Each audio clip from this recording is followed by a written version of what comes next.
Hey y'all, what's good, beautiful people? It's your girl Tay, and I am here yet again with another update video. So definitely make sure you guys smash that like button, comment down below, subscribe, plus push your post notification bell button so that way anytime I upload a video, you will be notified. So I'm hoping you, why is my hair on my shoulder? I'm hoping that you guys can see me. I did try to put some extra light right here, but we're just working with natural light today, so hopefully you guys can see me. I know you can hear me because I do got my microphone plugged up. But anyways, jumping into things, where did I want to start? So a couple of quick updates that I wanted to give you guys. These are both regarding California. So regarding the pandemic EBT, now I don't know if you guys had experienced this, but I know I had experienced it, and I think a couple of people that I spoke to had experiences regarding the pandemic EBT. So you should have received your pandemic EBT benefit disbursement for the summertime sometime in December. Now, if you didn't receive it in December, I do know that they are still dispersing those benefits in January. When I tell you guys, I called customer service. Literally, I had checked my pandemic EBT card for my toddler, and there was nothing on there. And then I called the customer service line, and then they told me that there was funds on there. So I think that they had just deposited it right before I made the phone call, because when I hung up with them and then I checked the card again, it was on there. So he is a toddler. He is a child under the age of 6. So if you guys are missing the benefits for your children, specifically under the age of 6, even if it's for your children that are older than 6, you want to give it, I would say just give it all the way until the end of January. You are welcome to call, but sometimes these representatives don't really know what they're talking about, or they haven't been updated, because like I've said to you guys many times, even when you're calling the IRS, I would say that if you have the time, to try to call multiple times, because one representative will give you some information and then the next one will give you something completely different. Okay, when I spoke to the representative, what was it? I think it was either yesterday or day before yesterday. She basically just looked up my information. I don't even think she transferred me over to the pandemic EBT customer service line. If you didn't know, if you call into the customer service line for California, there's a regular EBT specialist, and then there's a pandemic EBT line. Now, they won't give you the phone number, but they will transfer you over if you get on the line with them and say, hey, can you just transfer me over to pandemic EBT? Now, because there's a lot of people who are missing their benefits, it may be a long wait time over there, but I just wanted to make that information available for you guys, just in case you were not aware. Because sometimes if you talk to somebody from the regular customer service line regarding your emergency, your EBT card, they won't have any additional updates like the pandemic EBT side will. I don't want to keep repeating myself, but hopefully you guys got the gist of that. Now, the other thing that I wanted to update you guys on pertaining to California, and this is really quick, is regarding the California stimulus. The California Stimulus 2 payment. So final round of the California stimulus payments are due to be completely dispersed by January 11th. So if you haven't received your disbursement either by direct deposit or by mail check, you want to wait at least up until January 11th. I would say give it a little bit more time, just in case they do decide to mail out some checks on the 11th. The 11th is actually a Tuesday. So I would say that what they've been doing is mailing out or doing disbursements, usually updating on a Monday, which would be the 10th. So I would say give it, you want to give it a couple of weeks, give it up until the end of January, just even especially if you're receiving a mail check, because they're saying that it does take up to 3 weeks for you to receive it. It didn't necessarily take me that long to receive mine. I'll say about a good week, maybe 5 to 7 days, but still, you want to give it all the way up until the end of the month. It says the last round of $600 payments issued by California will conclude the state's pandemic stimulus program by January 11th. The Franchise Tax Board did say this themselves yesterday in a statement. Okay, the 180,000 payments in this final round, valued at roughly 127 million, started in late December and will trickle through January. Okay, just like I said, the agency said in an email also on Wednesday. A previous round of 794,000 Golden State Stimulus 2 payments worth some 568 million went out between December the 13th and December the 31st. Okay, since late August, the Golden State Stimulus 2 program has issued 8.2 million checks and direct deposit value at just over 5.9 billion. The program is part of Governor Gavin Newsom's pandemic recovery plan. I've already explained that to you guys. It's basically a tax surplus because they had an overwhelming amount of money left over, and because of a specific bill that was created a while ago, they are supposed to refund that money back. So they can call it Golden State Stimulus 2, whatever they want to call it. But in reality, they're just giving us some money back because it's a tax surplus. Okay. I did also let you guys know that for the year 2022, they are, projected to have an overwhelming amount of extra money back as well. And obviously, if they do get an overwhelming amount of money, then there may be some more payments that get dispersed. Now, they don't know. I don't know exactly when that's going to happen. I don't think any information has been released. The fiscal year usually ends sometimes between somewhere between June and July. So if anything, we probably won't see any more talk about that until then. It's a possibility it could happen before then, but you know, we're in the middle of tax season still. There's a lot of people who aren't going to be able to file their taxes for various reasons going across the United States of America due to natural disasters and things of that nature. So I can foresee that there most likely will be a lot of tax extensions and stuff like that. But for the most part, I would say wait until the middle of the year before we receive any updated information regarding that. But of course, I'm going to follow that, and I'm going to give y'all that information as soon as it becomes available. Now that we are done talking about the Golden State Stimulus, I'm going to jump into my usual source, and we're going to look at what's going on in the world today. Okay. So, first thing that I want to tell you guys about is when the IRS is expected to open and start accepting tax returns for tax year 2021. Okay, it says in 2021, the IRS started accepting tax returns on February 12th. This was last year, which was about 2 weeks later than usual. In the previous years, the IRS set its income tax acceptance date on or around January 27th. With the 2022 tax filing season already here, you might have already started gathering your tax forms and documents to get a head start on filing your taxes. Okay. However, like it states here, they're not expected to start accepting tax returns until the 27th of January. That number can change. We already know with the IRS, you know what I mean? It could change and end up getting pushed back until February. It just depends on where they are and if they're able to handle the capacity of how many people are actually going to be filing their returns, because a lot of people are expecting to get that other half of their child tax credit. So I do believe that they're going to be swamped. Another way for you guys to find this information out, if you're not already on the IRS website itself, where that information should be provided, you can also check with your tax preparer, because they're usually among the first to get that information, obviously. Okay. And then they can let you know. It says, while some sources speculate that the IRS could start accepting 2021 tax returns between January the 24th and January 31st of 2022, the agency hasn't announced the official date. It will start processing tax returns. Okay, so this is speculation. Usually it's around the end of January, but like I said, things could change. So the best thing that you can do will be to contact your tax preparer. It doesn't matter if it is H&R Block, if it's Jackson Hewitt, if you have a personal tax preparer, they usually get that information. I don't know how, but they're usually among the first to get that information. So they'll be able to give it to you. And if the date right here, it says the date hasn't been released. So if they haven't been updated with that, then, you know, we're just going to have to wait a little bit longer. Let me see. It says, as of December the 28th, 2021, the IRS had processed all of the tax returns it received prior to April 2021. I don't think that that's necessarily true, because a lot of people are still awaiting their refunds.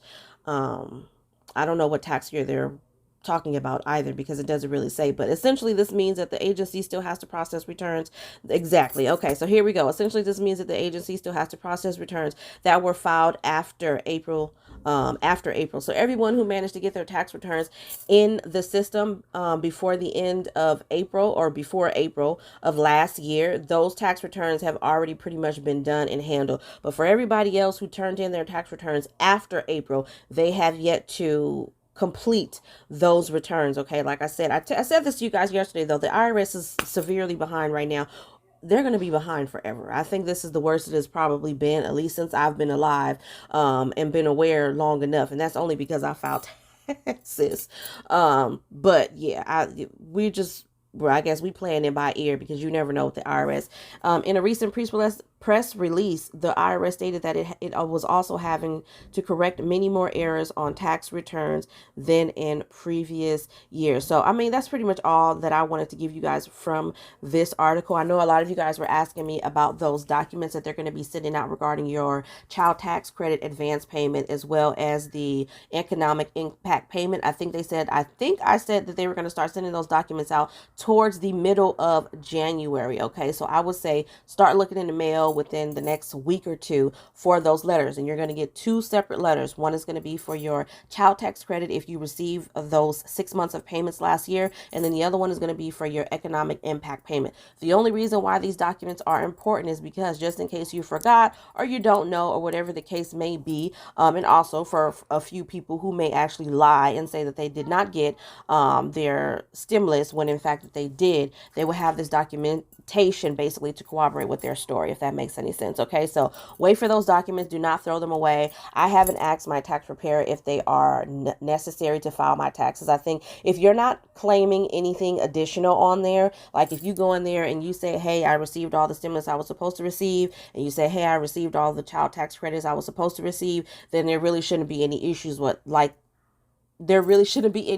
with your return. But I do feel like if you go on there and you say, hey, you know what, I received the first stimulus, but I didn't receive the second or the third, 9 times out of 10, they are going to put your return in for a manual review. Now, I'm not a tax preparer. I'm not a CPA. I'm not a financial advisor. This is just the way that I'm thinking it's going to be done. And that's mainly based off of how they were done last year, because there were a lot of people who had their returns put into manual review. A lot of people that didn't even need to be in manual review. I was one of them. Okay. Everything in my return, every I was dotted and every T was crossed, but I still ended up being in manual review where they needed to go over. And unfortunately, if you are claiming any of those child tax credit, they're going to be scrutinizing those returns a heck of a lot more. Okay. Because that's a lot of money to be paying out for some people who have maybe 5 kids. They're going to see a lot of money. Another question that I wanted to answer for you guys, which I did speak about this last year when I was kind of letting you guys know about these child tax credits before they even started dispersing them, that depending on your income for this year, so let's say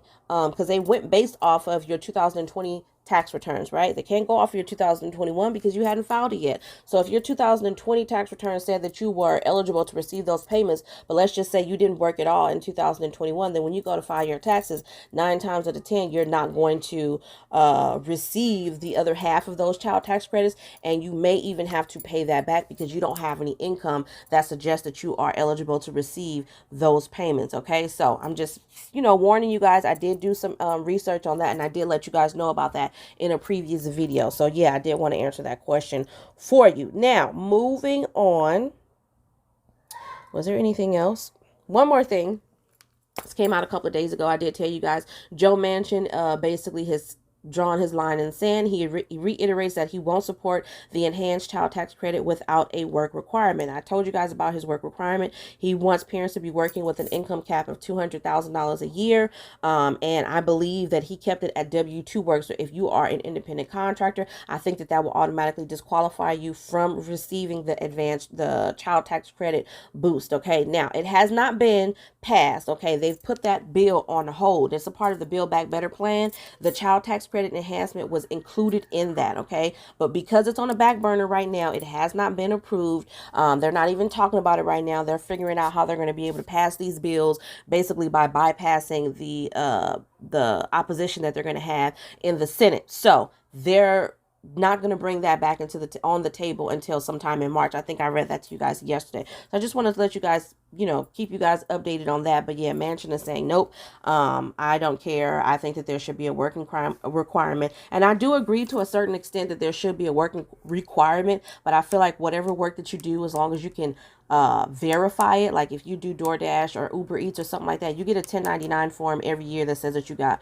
money from that. You know what I mean? I feel like as long as you can verify that you have income received, then that shouldn't matter. It shouldn't have to be with a W-2 job, because a lot of people can't do a W-2 job right now, especially considering what's going on and the fact that a lot of people don't have childcare and other things. So yeah, I don't like that at all. But it says, as Democrats work to pass some form of the President Joe Biden's Build Back Better legislation, Senator Joe Manchin of West Virginia said Tuesday that he will still not support an extension of the enhanced child tax credit, a key component of the bill, without the addition of a work requirement for parents. Manchin told Business Insider that his position on the requirement has not changed for some time.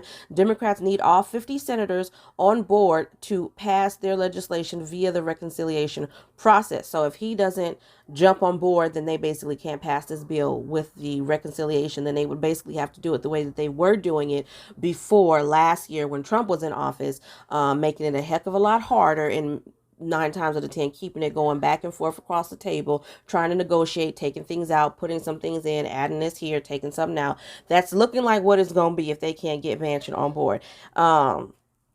It says, and the West Virginia senator has been a holdout in getting the social spending bill to Biden's desk. Other Democrats, including Biden, oppose the requirement because it would leave out the neediest children, and I agree. In particular, it would potentially exclude grandparents who care for their children while living on a fixed income, as well as some parents who are students, or who work.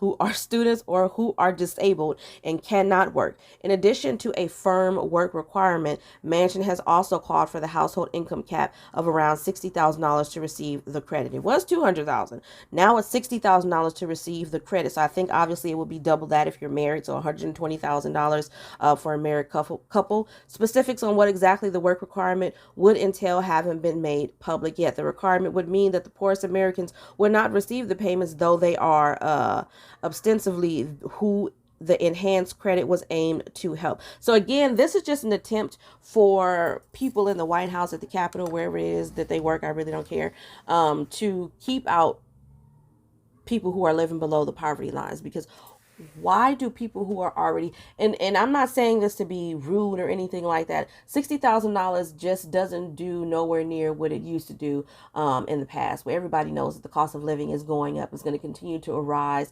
I know that you guys are saying all of the empty shelves in here. There is a severe labor shortage. There is a severe shortage of everything. Okay, it don't matter where you go shopping at. I went to the beauty supply and shelves were empty. Okay, so there is a shortage across the board. There's a shortage when you go into Ulta Beauty. There's a shortage, okay, to go buy supplies. There's empty shelves in there, okay? It don't matter where you are. There is a shortage everywhere. So my point in saying all of that is the fact that there are a lot of people who are unable to work for various reasons. Those that I just gave you from the article. We have grandparents who are taking care of children that are not theirs. Who are living off of SSI and do not have the ability to go back to work and take care of their children. So living on a fixed income, they would not be able to get the child tax credit boost. Okay, and I do think that that's a shame. So I hope that in this situation that the Democrats not back down and they continue to fight for the rights of those who really, really, really need the assistance the most. Okay, that's the only thing we can hope for right now. Now we are going to do a quick review of emergency SNAP maximum benefits for the month of January. Now, when it comes to December, there are still a couple of states that still haven't received their benefits, one being California for the month of December. Okay, December. Let me make this clear. This is for December. You are going to receive your emergency SNAP maximum benefits either the 14th or between the 15th and the 16th. And I say that because the 16th is a Sunday, and that's generally when they pay their benefits. The 14th, however, is a Friday. Okay, so between the 14th and the 16th for California is when they'll receive the benefits for December. We have not been approved for January as of yet. Hawaii, January the 12th. And then I think there was one more state. Let me just double check.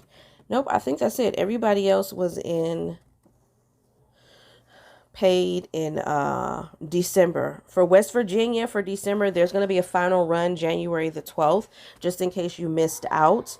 And then for Pennsylvania, there will be a final cleanup run February the 4th. Just taking a quick. Oregon, no, you guys received your last disbursement on the 3rd. I think that's pretty much it for December. Yeah. That is it. Okay, so California is one of those months, and Hawaii that pay a month behind. So we have not been approved for January as of yet. But now, in terms of January max SNAP benefits, we have Alabama at February the 1st, Georgia January the 27th, the 28th, the 29th, and the 31st. Hawaii February the 1st. We have Illinois at January the 21st through the 29th, and then they catch up the first week of February. We have Iowa January the 1st through the 10th, Kentucky January the 2nd through the 19th. Louisiana, I did get this from the comments section, so I have not been able to find this information on the United States Department of Agriculture, so I'm letting you guys know that I haven't been able to verify this, but some fellow subscribers said January the 9th, okay? So check your cards in Louisiana, January the 9th, and then let me know if you get them. Maine, January the 7th, which is tomorrow. Maryland, all month long. Michigan, January the 22nd through the 31st. New Jersey, their benefits have already been dispersed, January the 1st through the 5th. North Carolina, January the 22nd through the 31st. Ohio, January the 24th. Oklahoma, January the 10th through the 15th. Oregon, January 10th, 28th, and then February the 1st. Pennsylvania, January the 15th, and then the 19th through the 22nd, and then the 25th through the 29th, and then March the 4th. Rhode Island, January the 3rd. South Carolina, January the 1st through the 19th for currently approved households, and then all month long for new apps. Again, another state that I haven't been able to verify is Texas.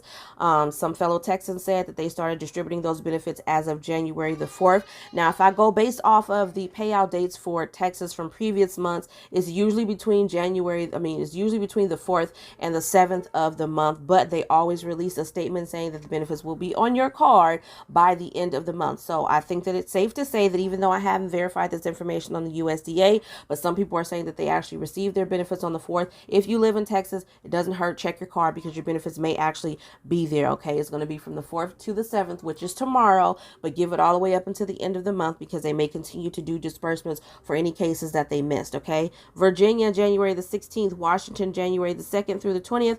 West Virginia, January the 5th, and then a final run February the 9th.